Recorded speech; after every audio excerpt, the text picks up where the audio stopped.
আসসালামু আলাইকুম সবাইকে। আজকে আবার একটি নতুন রেসিপি নিয়ে আপনাদের মাঝে চলে আসলাম।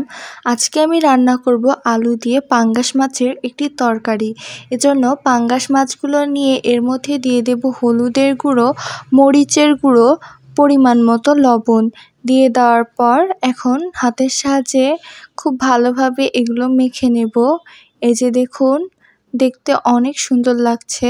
এরপরে একটি কড়াই চুলাতে বসিয়ে নিয়ে এখন এর মধ্যে পরিমাণ মতো তেল দিয়ে তেলটি গরম করে নেব। গরম করে নেওয়ার পর একটি মাছ দিয়ে ঠিক এভাবে নেড়ে দেব, কারণ লেগে যাওয়ার সম্ভাবনা থাকে এজন্য। এরপরে সবগুলো মাছ একটা একটা করে দিয়ে ঠিক এভাবে হালকা করে ভেজে নেব। এই যে দেখুন, ভেজে নেওয়ার পর এখন এর মধ্যে দিয়ে দেব আলু কুচিগুলো।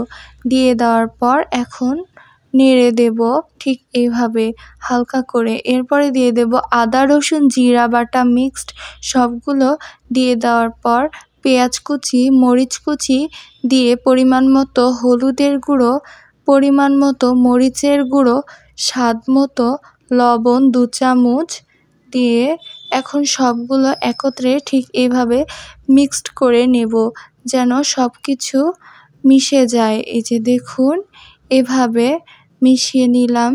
এখন এর মধ্যে দিয়ে দেব পরিমাণ মতো পানি রান্না করার জন্য।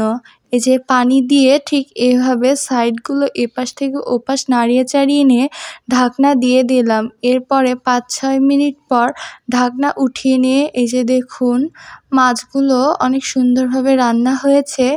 এখন চুলার আঁচটি বাড়িয়ে দিয়ে কিছুক্ষণ এভাবে রান্না করে নেব। এই যে দেখুন, পানি শুকিয়ে নেব। আরেকটু পানি রয়েছে এখন। এই যে দেখুন, পানি শুকিয়ে নেওয়ার পর এখন নামিয়ে নিলে এই তো হয়ে গেল আমাদের আলু দিয়ে পাঙ্গাস মাছের তরকারি। ভালো লাগলে অবশ্যই লাইক করবেন, কমেন্ট করবেন, শেয়ার করবেন এবং আমাদের পাশেই থাকবেন।